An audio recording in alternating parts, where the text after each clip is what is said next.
everyone, and welcome back to another episode here at MSA. Glad you could join us. So glad to see you here. Today we're going to talk about, or tonight, or whatever time it is where you're at, we're going to talk about Elise Stefanik. She is a little fireball. She's out of upstate New York, one of our congresswomen, and we're glad to have her on our team. Trust me when I say that. Now, she was invited on Meet the Press with Kristen Welker, and it's a really interesting interview, and we're going to get to that in just a second. But before we do, typical, like, share, and subscribe. We need your support to help this channel grow, and we really do appreciate you for it. Okay, now back into this. So Kristen Welker on NBC Meet the Press invited Elise Stefanik. Now, if you don't know who Elise Stefanik is, she is a congresswoman out of upstate New York who is a huge Trump supporter, and I mean huge Trump supporter. And one of the things that you're going to notice right off the bat from this clip is they're going to be friendly, there's smiles, everybody's happy, and Kristen's going to ask her a question, and I promise you she does not like the answer because Stefanik doesn't hold back. She puts it out 100% fact right out of the gate and lets her know exactly how she feels about what she's talking about. So we're going to roll the clip real quick, let you see what goes on here, and then we're going to come back and comment about that. You really got to see this because I love some of the comments that she makes in here.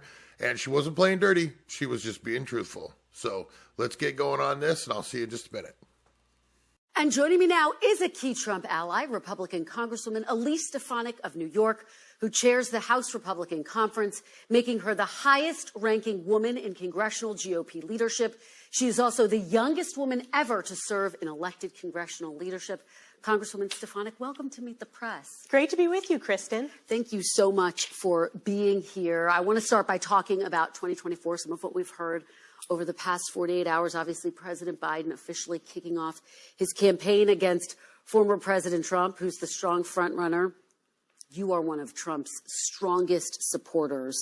In his speech, President Biden cast the former president as a threat to democracy. This was an argument that was effective in 2020. It was a winning argument for Democrats in 2022. How do you answer that charge? Well, first, Kristen, I wouldn't say it's a winning argument. In fact, in 2022, Democrats lost the House, and House Republicans ran on the issues that matter to the American people. We ran on securing the border. We ran on addressing the historic inflation, which the American people know is a result of Joe Biden's failed policies and the trillions of dollars of reckless spending. And what Joe Biden didn't mention in his speech were any of the policies that have created a crisis across America. So zero mention of the border, which is wide open and a top issue even in my home state in New York. You have Democrat mayors who are speaking out about Joe Biden's border crisis. No mention of inflation, which continues to be a concern for voters across my district. And when it comes to threats to democracy, Joe Biden and Democrats are a threat to democracy. We see them attempting to remove President Trump from the ballot. We saw this in Colorado and Maine. That is a suppression of the American people and the American people's ability to cast their ballots this November. So it's Democrats that are a threat to democracy. We should note, of course, there's no evidence that President Biden is in any way coordinating with the Justice Department in terms of the indictments against former President Trump. But staying on this issue of January 6th, because, of course, Mr. Trump was talking about this as well. This weekend, we did mark the 3-year anniversary, and I want to pause for a minute and play some of the comments that you made on the evening of that day. Let's take a look. This has been a truly tragic day for America. Americans will always have the freedom of speech and the constitutional right to protest, but violence in any form is absolutely unacceptable. It is anti-American and must be prosecuted to the fullest extent of the law. In terms of what we're hearing today, former President Trump has referred to January 6th as a, quote, beautiful day. Just this weekend, he referred to some of those who are serving time for having stormed the Capitol as, quote, hostages. Do you still feel as though that day was tragic and that those who were responsible should be held responsible to the fullest extent of the law? Well, first of all, Kristen, as typical for NBC and the biased media, you played one excerpt of my speech. I stand by my comments that I made on the House floor. I stood up for election integrity, and I challenged and objected to the certification of the state of Pennsylvania because of the unconstitutional overreach. So I absolutely stand by my floor speech. I am proud to support President Trump, and I want to correct another statement you made that there is no coordination with Joe Biden and the Department of Justice in prosecuting prosecutions against President Trump. We just saw Hunter Biden defy a congressional subpoena, and the White House admitting it was in coordination with Joe Biden the morning of.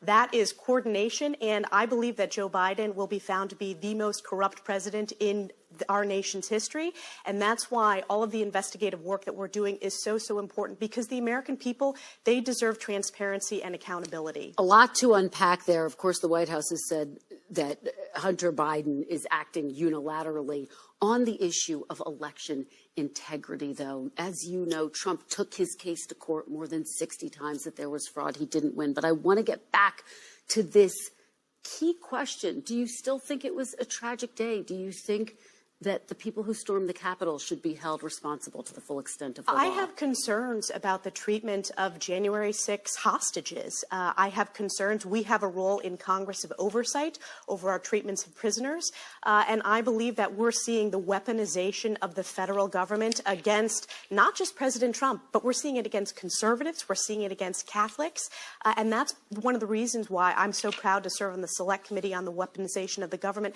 because the American people want answers. They want transparency, and they understand that as you look across this country, there seems to be two sets of rules. If your last name is Clinton or it's Biden, you get to live by a different set of rules than if you're an everyday patriotic American. I've been clear, Kristen, if you go back and play the full speech I gave on the House floor, I condemn the violence, just like I condemn the violence of the BLM riots, but I also importantly stood for election integrity and security of our elections, which if we don't have that, we do not have a democracy. So the real threat to our democracy is these baseless witch hunt investigations and lawsuits against President Trump, whether it's Tish James or whether we see in the D.C. Circuit Court, and that is undemocratic, and it's shredding our Constitution. And you know who agrees with me, Kristen? The American people. That's why President Trump is winning in poll after poll against Joe Biden.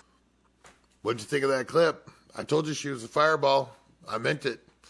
Now, listen, I'm just impressed by everything that she said. And it's not because Trump this, Trump that. It's what she kept saying about the American people.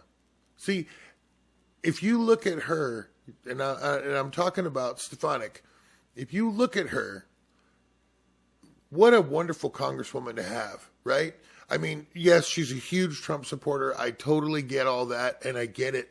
But as she started talking and she started going off about, you know, how they only played a little small part of her, what she actually said in the congressional hearing, and instead of playing the whole thing, because of course they wouldn't, because then they wouldn't have anything to talk about. But when she then turned around and said that she doesn't condone violence, she doesn't, you know, everything that happened with BLM and the whole 9 yards, she doesn't go for any of that. But how the American people are pretty much tired of all the witch hunts as well. See, if you listen to how she says it and what she says it with a lot of conviction. And the reason being is because she's telling the truth. Now, when Kristen Welker turns around, if you notice, she keeps defending Joe Biden, And why is that? Because that's their narrative. They have to. It's not because he's the American president. It's because their paychecks depend on it. Who do you think's pushing buttons over there? It's not Joe Biden. It's the people behind Joe Biden that are pushing the buttons to make sure that their message gets put out there, just like Stefanik's message gets put out there. But unfortunately, that congresswoman doesn't sugarcoat her words. She says exactly what she means. And it's beautiful to see when someone comes out and gets asked a question, they don't beat around the bush. They attack the matter. They get right down into the meat and potatoes of everything and just start putting it out there. Two of the biggest points that she put out there. One, Joe Biden is a threat to democracy. Fully 100% stand behind that. That's my opinion, but fully 100% stand behind that. The second one is that the American people see what's going on, and they're not going for it anymore. Fully stand behind that as well. And the reason being is when you have a person that's in Congress and they're up there talking, they see so many things that we don't see. You know, when she talked about Biden and how Hunter Biden thumbed his nose to his hearing that he was supposed to appear in, and that Joe Biden knew about it, and then, of course, Welker tries to defend that the president didn't know about it. Well, let's think about this real clearly. If you watch an interview with Biden's 4 granddaughters, they talk about how Pops calls every day. And Biden has gone on all the time saying that he talks to every one of his family members every single day.